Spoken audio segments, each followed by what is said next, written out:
तो नेक्स्ट करते हैं equivalence of work and heat. It is a common experience that when a carpenter bores a hole in a wooden block by a drill, both the block and the drill get heated. Similarly, a metal piece being hammered repeatedly, both of them gets heated. तो हम लोग देखते हैं commonly कि कोई भी carpenter जब like whole कर रहा होता है वुडन ब्लॉक में, तो हम लोग देखते हैं कि जो जिससे हम लोग होल करते हैं ड्रिल, वो भी गर्म हो जाता है और वुडन ब्लॉक भी गर्म हो जाता है. सिमिलरली जब हम लोग देखते हैं कोई मेटल को अगर हम लोग हैमर्ड करते हैं तो क्या होता है, वो हैमर भी गर्म हो जाता है और मेटल जिसको हम लोग हैमर करते हैं वो भी गर्म हो जाता है. और सिमिलरली उसी तरह से हम लोग वाटरफॉल में भी देखते हैं, जब वाटरफॉल होता है कोई बहुत ही हाइट से ग्राउंड जब स्ट्राइक करता है तब क्या होता है, पानी जो होता है वो भी गर्म हो जाता है. पानी जो होता है वो क्या होता है, स्लाइटली गर्म हो जाता है.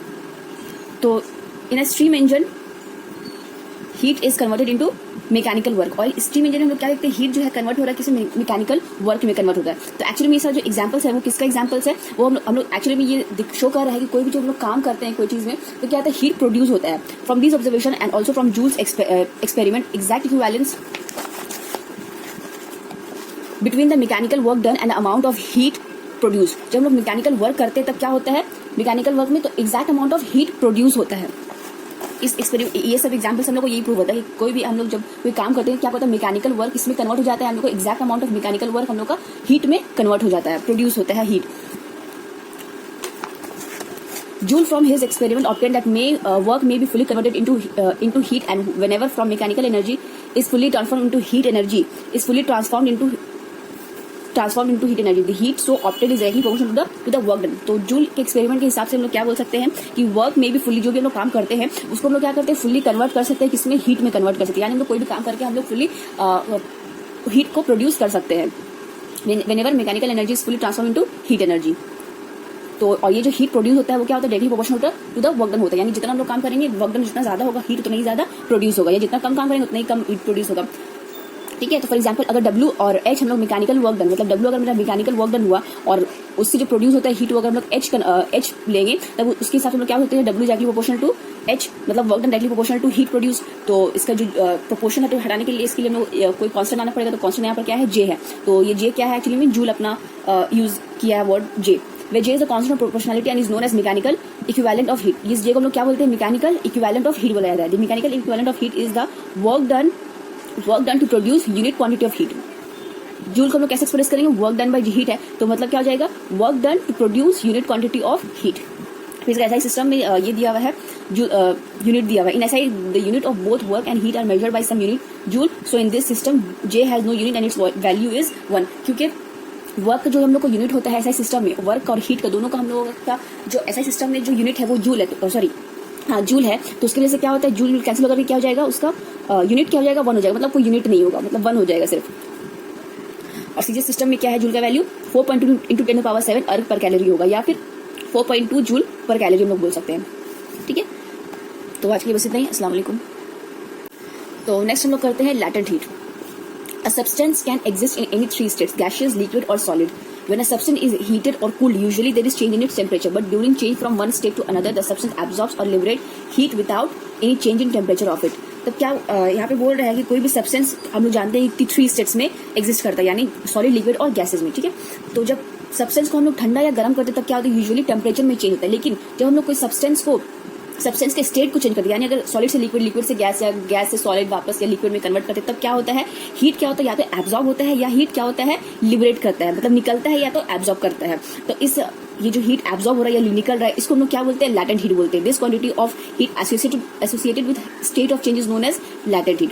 तो लैटेंट हीट क्या है, बेसिकली आप लोग ये याद रखिएगा कि कोई चीज को ठंडा या गर्म करने के लिए जब करेंगे तो हम लोग क्या होगा, फिर टेम्परेचर चेंज होगा. लेकिन जब हम लोग कोई चीज के कोई सब्सटेंस के स्टेट को चेंज करेंगे तब क्या होगा, हीट लिबरेट होगा या फिर एब्जॉर्ब होगा. और इस हीट को क्या बोला जाता है, हम लोग इसको क्या बोलते हैं, हम लोग लैटेंट हीट बोलते हैं.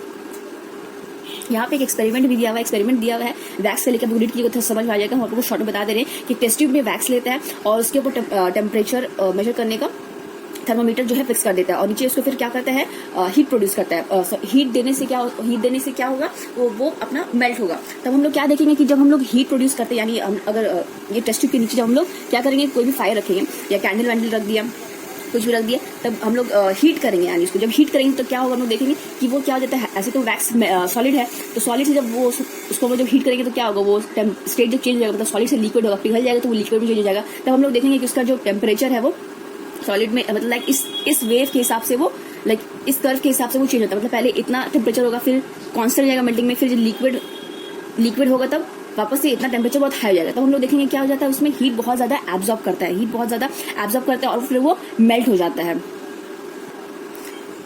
तो observations are plotted in the figure. On cooling, the similar type of observations are seen. Thus, during change of the state, the temperature remains constant. जब क्या होता है, जब हम लोग स्टेट चेंज हो जाता है तब क्या होता है, टेम्परेचर रिमेन्स कांस्टेंट होता है और thermometer would not record any change of the temperature. Heat supplied during change of states helps in the changing process, and so we cannot see its external manifestation. And this heat is called as latent heat. तो quantity यहाँ पे दिया हुआ है हम लोग का latent heat का definition दिया हुआ है. The quantity of heat given out or absorbed per unit mass of a substance during the change from one state to another, keeping the temperature constant at the temperature at which the change of state occurs is called the latent heat of the substance. The latent heat of substance का यहाँ पर definition दिया हुआ है. Latent heat अभी हम लोग formula देख लेते क्या होता है. Latent heat is usually denoted by L. If Q amount of heat to be supplied or given out to change the state of a mass m of a substance, then from the definition हम लोग क्या बोल सकते हैं, अगर कोई एक substance है जिसका मास क्या है m मास कोई सब्सटेंस है जिसका लैटेंट हीट क्या होता है L होता है, तो इसमें टोटल हीट कितना हो जाएगा, मास इंटू टोटल हीट उसका लैटेंट हीट, तो टोटल हीट कितना हो जाएगा Q equals to mass into latent heat. तो हम लोग यहाँ से लैटेंट हीट का फॉर्मूला निकाल लेते हैं, क्या होगा Q बाय M हो जाएगा. तो लैटेंट हीट को हम लोग क्या कैसे एक्सप्रेस कर सकते हैं, हीट बाय मास मतलब Q by M. The unit of latent heat in CGS, यहाँ पे यूनिट दिया हुआ है, क्या हो जाएगा, यूनिट हो जाएगा सीजीएस सिस्टम, एसआई सिस्टम में सीजीएस सिस्टम में जाएगा कैलोरीज पर ग्राम और एसआई सिस्टम में जाएगा जूल पर ग्राम. ऑब्वियसली इसी से हम लोग निकलेगा respectively. There are different types of change of states and following are the corresponding latent heat. तो हम लोग का state to different types of changes होता है, यानी सॉलिड से लिक्विड, लिक्विड से लिक्विड से गैस में, गैस से वापस से सॉलिड, इस तरह का चेंजेस होता है. तो सबसे पहले हम लोग यहाँ पे पढ़ेंगे latent heat of fusion. The quantity of heat required to convert unit mass of a solid substance at its melting point to its liquid state keeping the temperature constant is known as its latent heat of fusion. तो जितना heat required होता है to convert unit mass of a solid, unit mass of solid को convert करना है हम लोगों को, जितना हीट रिक्वायर्ड होगा लिक्विड फॉर्म में कन्वर्ट करने के लिए जितना हीट का रिक्वायरमेंट होगा उसी को क्या बोलेंगे, लैटेंट हीट ऑफ फ्यूजन बोलेंगे. और उसमें याद रखिएगा टेम्परेचर कांस्टेंट होगा, ठीक है. तो heat required to convert unit mass of a solid substance at its melting point to its liquid state keeping the temperature constant is known as its latent heat of fusion. Solid से liquid में convert करने के लिए एक unit mass को जितना heat का जरूरत होगा उसको क्या बोलेंगे, लैटेंट हीट ऑफ फ्यूजन बोलेंगे, ठीक है. The value of latent heat, the values of latent heat of fusion of ice, यानी आइस तो सॉलिड होता है, उसको मेल्ट करने के लिए, लिक्विड में कन्वर्ट करने के लिए उसको कितना हीट रिक्वायरमेंट होगा, वो कितना होगा, सीजीएस सिस्टम में 80 कैलोरीज पर ग्राम होगा और एसआई सिस्टम में कितना हो जाएगा 3.36 इंटू 10⁵ जूल पर केजी रेस्पेक्टिवली. यहाँ पे दिया हुआ है लैटेंट हीट ऑफ फ्यूजन दिया हुआ है आइस का. सिमिलरली अब हम लोग यहाँ पढ़ेंगे लैटेंट हीट ऑफ सॉलिडिफिकेशन. अगर बुक में नजर नहीं आ रहा सही से तो आप लोग बुक लेके बैठिएगा, उसके बाद ये वीडियो देखिएगा तो इंशाल्लाह समझ में आ जाएगा आप लोगों को. तो यहाँ पे नेक्स्ट पढ़ते हैं हम लोग लैटेंट हीट ऑफ सॉलिडिफिकेशन. तो हम लोगों को क्या सॉलिडिफिकेशन नाम से ही समझ में आ रहा है, हम लोग को फ्यूजन नाम से ही समझ में आ रहा है कि हम लोगों को फ्यूज करना है, यानी सॉलिड टू लिक्विड में कन्वर्ट करना है. अब यहाँ पे सॉलिडिफिकेशन मतलब हम लोगों को सॉलिड में चेंज करना है. तो क्या होगा, the quantity of heat given out to convert unit mass of a liquid at its freezing point to its solid state keeping the temperature constant. यानी हम लोगों को जितना हीट क्या होगा अब यहाँ पे गिवन आउट होगा, हम लोगों को लिक्विड से हम किस में चेंज करेंगे, सॉलिड में चेंज करेंगे. जितना हीट आउट होगा उसको क्या बोलेंगे, लैटेंट हीट ऑफ सॉलिडिफिकेशन बोलेंगे. सिमिलरली यहाँ पे दिया हुआ है लैटेंट हीट ऑफ वेपोराइजेशन. तो सिमिलरली यहाँ पे दिया हुआ है लेटेंट हीट ऑफ वेपराइजेशन. तो वेपराइजेशन हम लोग समझ में आ गया होगा कि इसको किस में कन्वर्ट करना, हम लोगों को वेपर में कन्वर्ट करना, यानी लिक्विड टू वेपर में कन्वर्ट करना. तो similarly the quantity of heat required to convert, जितना हम लोगों को हीट रिक्वायर्ड होगा to convert unit of mass of a liquid at its normal boiling point to its vapour state में convert करेंगे. लिक्विड से वेपर में कन्वर्ट करने के लिए जितना हीट का रिक्वायरमेंट होगा उसको क्या बोलेंगे, लैटेंट हीट ऑफ वेपराइजेशन बोलेंगे.